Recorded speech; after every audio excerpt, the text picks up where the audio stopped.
बच्चे हम प्रॉब्लम 9 जो है बैंक रिकंसिलिएशन स्टेटमेंट की सॉल्व करने जा रहे हैं। और हम अगेन फॉर्मेट ड्रॉ कर लेते हैं। सबसे ऊपर हम क्या लिखते हैं, नेम, उसके बाद बैंक रिकंसिलिएशन स्टेटमेंट,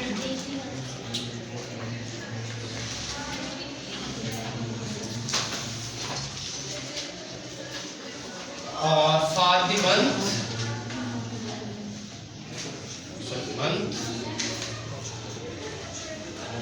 31 दिसंबर, ईयर भी हो सकता है, मंथ भी हो सकता है, 2022 है शायद, तो ये लिख लें 2022।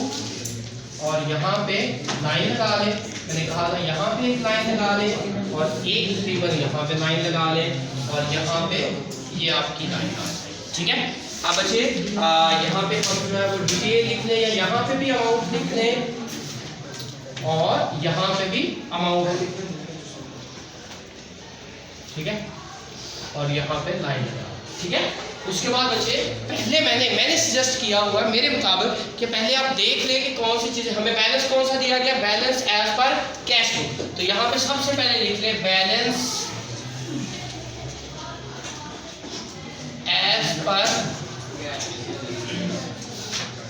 Cash book. और ऑब्वियसली ये कौन सा बैलेंस है, डेबिट बैलेंस। ठीक है, और ये कितना है जी हमारे पास,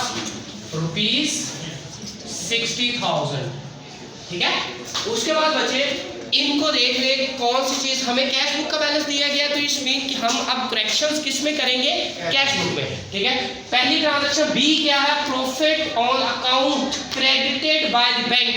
अभी हमने एक नोट लिखा था कि जब भी कोई चीज क्रेडिट होगी तो इसका मतलब ये है कि बैंक ने हमारे अकाउंट में कुछ ऐड किया। अब बैंक ने ऐड किया, हमें नहीं पता, बैंक के पास बैलेंस ज्यादा हो गया, हमारे पास कम है, तो हमें भी क्या करना चाहिए, ऐड कर देना चाहिए। तो सिंपली हम इसको क्या कर लेंगे बच्चे, 3000 को प्लस, यहाँ पे हमने प्लस का साइन लगा दिया। उसके बाद सी ट्रांजैक्शन में क्या है, bank paid 10,000 as rent on behalf of the account holder. हमारे बिहाफ पे, हमारे अकाउंट में से बैंक ने 10,000 पे किया, तो ऑब्वियसली हमारा बैलेंस, बैंक बैलेंस जो है वो 10,000 क्या हो जाएगा, कम हो जाएगा। बैंक के पास पैसे थोड़े हैं, हमारे पास ज्यादा है, तो हमने बैंक के बराबर आना तो क्या करेंगे, हम भी लेस कर लेंगे। तो यहाँ पे ये भी क्या हो जाएगा बच्चे, 10,000 यहाँ पे लेस का साइन आ जाएगा। ठीक है, उसके बाद क्या है, bank collected dividend on shares. Dividend mean हमने कहीं से शेयर्स परचेज किए हुए थे, उस पर प्रॉफिट मिला, जिसको हम क्या बोलते हैं, डिविडेंड बोलते हैं, और वो बैंक ने हमारे बिहाफ पे कलेक्ट करके हमारे अकाउंट में क्या किया है, ऐड किया। तो ये बैंक के पास बैलेंस जो है वो ज्यादा है, हमारे पास क्या है, कम है।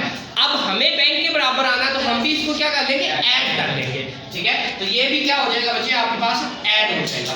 उसके बाद क्या है, cheque paid into bank but not collected by bank. हमने बैंक को चेक दिया है कि हमारे अकाउंट में ऐड कर दें, लेकिन बैंक ने अभी कलेक्ट नहीं किया, उसको ऐड नहीं किया, तो बैंक के पास बैलेंस कम शो हो रहा होगा, हमारे पास ज्यादा शो हो रहा होगा। तो हमें भी क्या करना है बच्चे, लेस करके बैंक के इक्वल आना है, तो ये क्या हो जाएगा, लेस हो जाएगा बच्चे। ठीक है, लास्ट वन क्या बच्चे, check issued but not presented. Issue का मतलब ये है कि हमने किसी को चेक दिया है लेकिन उसने बैंक से पैसे नहीं निकलवाए या बैंक ने उसको पेमेंट नहीं की, तो बैंक के पास बैलेंस ज्यादा होगा। जब हमने इशू कर दिया है तो हमने उसको अपने पास क्या कर लिया, पैसे पे किए ना चेक में से, तो बच्चे चेक के थ्रू तो हमने कहा होगा कि हमारे अकाउंट में से इतने पैसे कम हो गए। ठीक है, तो हमने माइनस कर दिया होगा, बैंक ने नहीं किया, तो हमें भी क्या करना है, ऐड करके बैंक के इक्वल आना है। तो इसको क्या कर देंगे, ऐड का साइन लगा, राइट। अब बच्चे जो आपके पास पहले ऐड वाले लिख लें, यहाँ पे ऐड का साइन लगा लें। ऐड कौन कौन सी वैल्यू जी, बी और बी, डी और ई जो है हमारे पास ऐड हो गए। यहाँ पे लिख लीजिए पहले बी क्या है जी, paid profit on account, profit credited, इतना भी लिख लेंगे तो काफी है बच्चे, ये पूरा लिखने की जरूरत नहीं है कि हमारे अकाउंट में प्रॉफिट ऐड हुआ है। यहाँ पे ₹3,000। उसके बाद कौन सा ऐड हो रहा है जी, ट्रांजैक्शन नंबर डी, तो यहाँ पे डी लिख ले।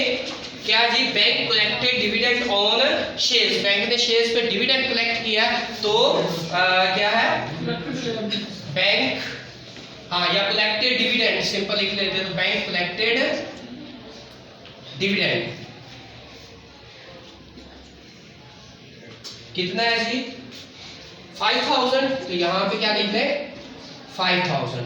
उसके बाद बचे जो है लास्ट वन ट्रांजैक्शन चेक, क्या है एफ है, तो यहाँ पे एफ लिख लें। Cheque issued but not presented, cheque हमने इशू किया लेकिन बैंक को प्रेजेंट नहीं हुआ। प्रेजेंट का होने का मतलब ये है कि वो बंदा बैंक के पास लेके ही नहीं गया, तो चूंकि बैंक के पैसे कम नहीं हुए, हमने कर दिए थे, हम भी क्या कर लेंगे, ऐड कर लेंगे, ये भी ऐड कर देंगे।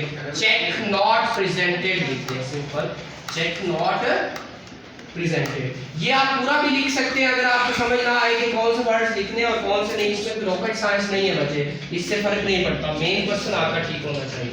ये 6000 इन तीनों को ऐड करने और यहाँ पे लिख लें 8 और 6 कितना होगा, 14,000। ये क्या हो रहा है बच्चे, ऐड हो रहे हैं, तो यहाँ पे इनको ऐड करके तो नीचे टोटल ले कितना हो जाएगा जी, 74,000, राइट।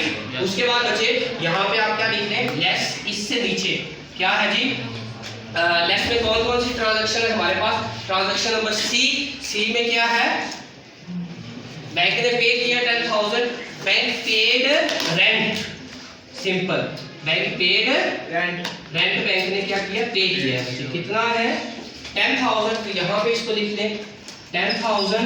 उसके बाद बचे दूसरा क्या, ये वाली ट्रांजैक्शन है cheque paid into bank but not, cheque not collected, क्या लिख लें, चेक